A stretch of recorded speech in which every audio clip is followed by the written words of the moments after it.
انسانوں کا یہ اعتراض اپنی جگہ پر بجا ہے کہ اللہ رب العالمین جو پیدا کرنے والا ہے یہ کیسے ممکن ہے کہ وہ دوبارہ زندہ بھی کرے گا۔ یہ اعتراض اپنی جگہ پر درست ہے، انسان یہ اعتراض کر سکتا ہے، لیکن مزہ تب آتا ہے جب اس کا اشکال، اس کا اعتراض ختم کر دیا جائے، اس کا جواب دے دیا جائے تو وہ اس جواب کو تسلیم بھی کر لے۔ چاہیے یہ کہ اللہ رب العالمین پر جب وہ یہ ایمان لا چکا ہے کہ وہی میرا پالن ہار ہے، وہی میرا پیدا کرنے والا ہے، اس نے مجھے ایک بے جان قطرے سے پیدا کر دیا، اب وہ اس بات پر قادر ہے، خبر بھی وہی دے رہا ہے کہ میں زندہ کر سکتا ہوں اور میرے لیے یہ بات کوئی مشکل نہیں ہے، تو پھر انسان کو چاہیے کہ اپنے اعتراض کو نہ صرف یہ کہ چھوڑ دے بلکہ اللہ کی اس بات پر ایمان لے آئے۔ ضروری نہیں ہے کہ انسان دنیا کے اندر جس چیز کی تمنا کرے وہ اس کے لیے واقع بھی ہو جائے، ضروری نہیں ہے کہ انسان جو مانگے وہ اسے عطا بھی ہو جائے۔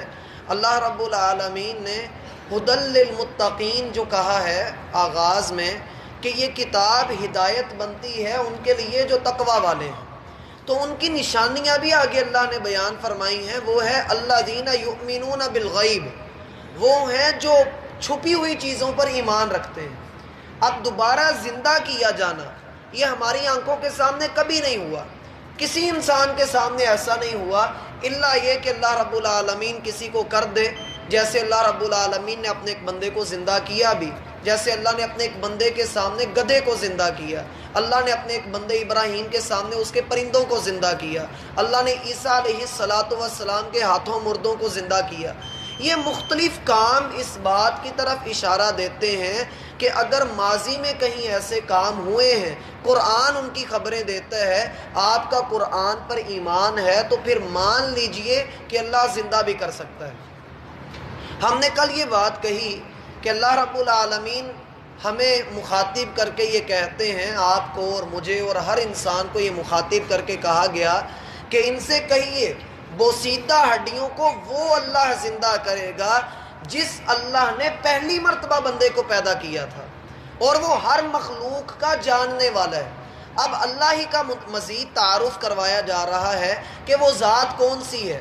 کہا الذی جعل لکم من الشجر الاخضر نارا، اخضر کہتے ہیں سبز رنگ کو، شجر کہتے ہیں درخت کو۔ اللہ فرماتے ہیں وہ اللہ، وہی ذات، وہی تمہیں زندہ کرے گا کہ جس نے سبز رنگ کے درخت سے تمہارے لیے آگ نکال دی۔ اس کے دو معنی ہیں، ایک معنی تو یہ کہ جس درخت کو پتے لگتے ہیں وہ سبز رنگ کے ہوتے ہیں، جب ہم اس کی لکڑی کو آگ لگاتے ہیں اس کو آگ لگ جاتی ہے، یہ اللہ کی قدرت ہے۔ حالانکہ پانی اور آگ ایک دوسرے کے مخالف ہیں، اور درخت کے بارے میں ہم جانتے ہیں کہ پودے پانی سے پھلتے پھولتے ہیں۔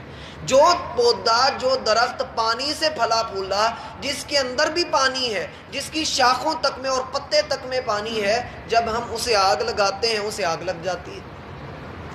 جو اللہ اس پانی والی چیز کو آگ لگانے پر قادر ہے، فَإِذَا أَنْتُم مِّنْهُ تُوقِدُونَ، پھر جب تم آگ سلگاتے ہو تو آگ بھڑک اٹھتی ہے، آگ اٹھ پڑتی ہے، جل جاتی ہے اور تمہارے سامنے آگ لگ جاتی ہے، تم ان سے فائدے حاصل کرتے ہو۔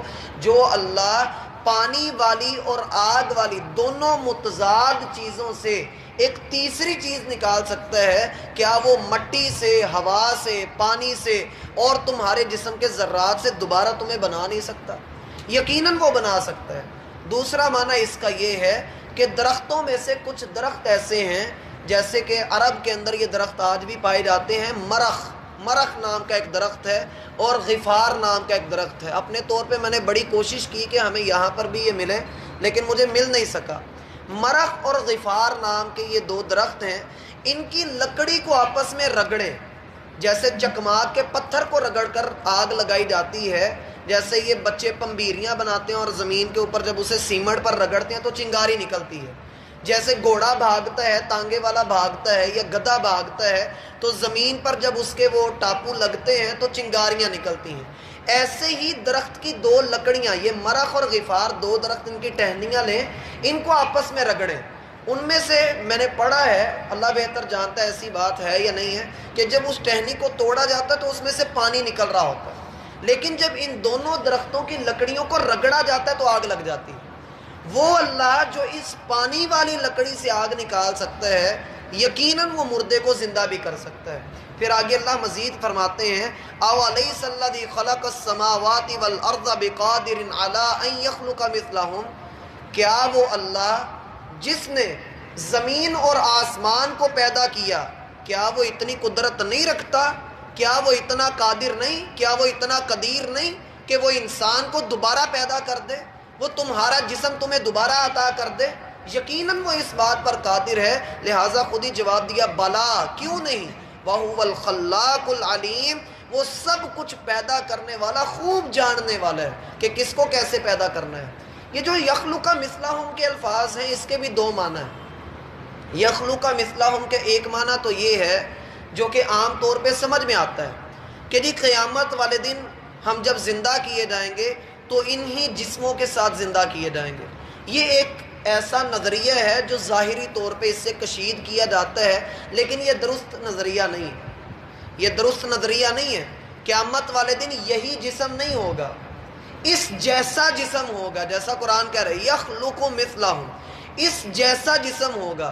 سائنس کیا کہتی ہے کہ انسان رات کو سوتا ہے، اس کے جسم کے خلیے بن جاتے ہیں، صبح جب وہ اٹھتا ہے تو ہر کام کے ساتھ اس کے خلیے ٹوٹنا شروع ہو جاتے ہیں۔ اب یہ لاکھوں کی تعداد میں خلیے ٹوٹتے ہیں، خون کے سیل بنتے ہیں، وائٹ سیل بنتے ہیں، ٹوٹتے ہیں، یہ سارا نظام چلتا رہتا ہے، حتیٰ کہ انسان اپنے اندر تھکاوٹ محسوس کرتا ہے، اتنی دیر میں رات ہو چکی ہوتی ہے، انسان پھر سو جاتا ہے۔ یہ خلیوں کا ٹوٹنا اور خلیوں کا بننا یہ اس بات کی نشانی ہے کہ جسم کے اندر تبدیلی واقع ہوتی رہتی ہے۔ ایک اس کا معنی ہم یہ کر سکتے ہیں۔ دوسرا، ہم اگر اس کے اوپر مزید غور کریں تو ہمیں یہ بات سمجھ آتی ہے انسان جب پیدا ہوا تھا تو 6 فٹ کا نہیں تھا، آدھا کلو کا تھا، 3 پاؤ کا تھا، کلو کا تھا، 2 کلو کا تھا، جسم بھی صحیح نہیں تھا، جوڑ بھی سلامت نہیں تھے۔ اللہ رب العالمین نے بدلتے ہوئے دنوں کے ساتھ اس کے جسم کو قوتیں عطا کی، پھر وہ جوانی میں آیا، جوانی سے بڑھاپے میں گیا، گویا کہ جسم کی حالتیں بدلتی گئیں۔ جسم ایک ہی رہا لیکن اس کی حالتیں بدلتی گئیں۔ یوں کہہ لیں کہ جیسے یہ کھال ہوتی ہے، یہ بڑھاپے میں جا کر چمڑی بندے کی ڈھیلی پڑ جاتی ہے، گویا کہ یہ بدل گئی۔ اللہ رب العالمین نے یخلق مثلہم کے جو الفاظ فرمائے ہیں، اس سے مراد یہ ہے کہ اللہ رب العالمین اس جیسے جسم بنائے گا، یہ جسم نہیں بنائے گا۔ ایک اس کا یہ معنی بعض اہل علم نے کیا ہے، اور بعض کا یہ موقف ہے کہ اللہ رب العالمین جن مردوں کو زندہ کرے گا، جن کا تم انکار کرتے ہو کہ یہ زندہ نہیں ہو سکتے، جب اللہ ان کو زندہ کرے گا تو وہ بھی تمہاری جیسے انسان ہوں گے۔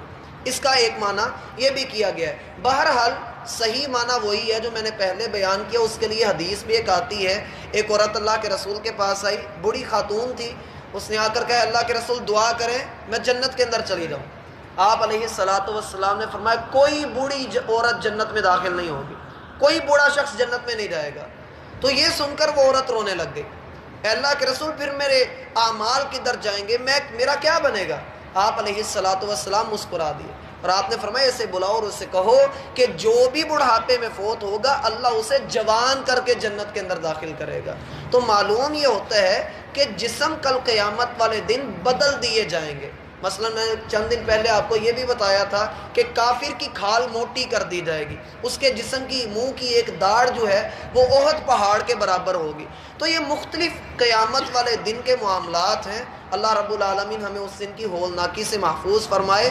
مقصد بتانے کا یہاں پر یہ ہے کہ کیا اللہ زمین اور آسمان کو اگر بنا سکتا ہے تو کیا وہ انسان کو نہیں بنا سکتا؟ سورہ مومن میں اللہ فرماتے ہیں لَخَلْقُ السَّمَاوَاتِ وَالْأَرْضِ أَكْبَرُ مِنْ خَلْقِ النَّاسِ، زمین و آسمان کا بنانا انسان کو بنانے سے زیادہ بڑا کام ہے، لیکن اللہ نے ان کو بھی بنایا ہے اور انسان کو بھی بنائے گا۔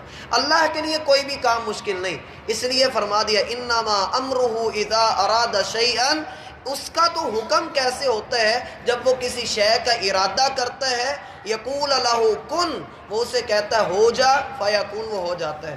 اب اس کا بھی ہم نے جو مفہوم ہے نا وہ بھی ہم نے وہ لیا ہوا ہے جو نظر آتا ہے، مثلا یہ کہ اللہ کن کہتا ہے اور وہ کام ہو جاتا ہے، یہ عام طور پہ مشہور ہے، جبکہ کن اس میں ایک مرتبہ میں نے پہلے بھی آپ کے سامنے بات رکھی تھی کہ اللہ کا ارادہ دو طرح کا ہوتا ہے.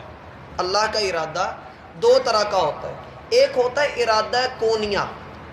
ارادہ کونیہ اس کے اندر کوئی بھی بندہ انٹرفیئر نہیں کر سکتا. اس کے اندر کوئی بندہ اللہ کو چیلنج نہیں کر سکتا. مثلا اللہ رب العالمین نے سورج کو حکم دیا تھا کروڑوں سال پہلے کہ کن تو ہو جا. اب اس کو جیسا بھی اللہ رب العالمین نے اس کی طرف القاء کیا، جیسا اس کو کہا، جیسا اس کی طرف وحی کی، سورج اپنے رستے پر چل پڑا اور وہ آج تک چل رہا ہے. وہ مسلسل چل رہا ہے. دن رات کو اللہ نے کن کہا، زمین و آسمان کو بنانے کے لیے اللہ نے کن کہا، تو یہ سارے کام ہو پڑے. یہ ہزاروں سال پہلے کی باتیں ہیں، اللہ نے ان کو کن کہا، یہ ہو گئے. ایک ہوتا ہے ارادہ شرعیہ. ارادہ شرعیہ میں کیا ہوتا ہے کہ اللہ رب العالمین نے بندے کے لیے کچھ معاملات اس کے اختیار دے دیا ہوتا ہے کہ بندہ اگر یہ کام کرے گا تو اس کو یہ چیز ملے گی، اور اگر بندہ یہ کام کرے گا تو اسے یہ چیز ملے گی. مثلا بندہ نیکی کرے گا تو جنت میں جائے گا، گناہ کرے گا تو جہنم کے اندر جائے گا. یہ ہوتا ہے اللہ کا ارادہ شرعیہ. چیلنج اللہ کو ہم کہیں پر بھی نہیں کر سکتے. اس کا یہ مطلب ہرگز نہیں ہے کہ اللہ ہر وقت کن کہتا ہے، اس کا یہ معنی بھی نہیں. اس کا معنی یہ ہے کہ اللہ رب العالمین کو کسی چیز کے لیے نہ تو وقت کی ضرورت ہوتی ہے، نہ اللہ کو کسی اور چیز کی ضرورت ہوتی ہے. اس کا حکم ہوتا ہے اور ساری کام ہو جاتے ہیں، خود بخود ہو جاتے ہیں. کوئی اس کے حکم سے سرتابی نہیں کر سکتا. اور آخری آیت میں اللہ فرماتے ہیں فَسُبْحَانَ الَّذِي بِيَدِهِ مَلَكُوتُ، پاک ہے وہی ذات جس کے ہاتھ میں ساری بادشاہی ہے. کلی شیء، اس کے ہاتھ میں ساری بادشاہی. اگر آپ غور کریں تو اس پوری آیت کے اندر وَإِلَيْهِ تُرْجَعُونَ، اور تم اس کی طرف لوٹائے جاؤ گے، اس پوری آیت کے اندر پوری صورت کا خلاصہ ہے. لوگوں نے اللہ رب العالمین پر اعتراض کیے، اللہ کو برا بھلا کہا، اور یہ کہا کہ اللہ زندہ کیسے کرے گا، اللہ ایسا ہے، اللہ ویسا ہے، نبیوں تک کو قتل کیا.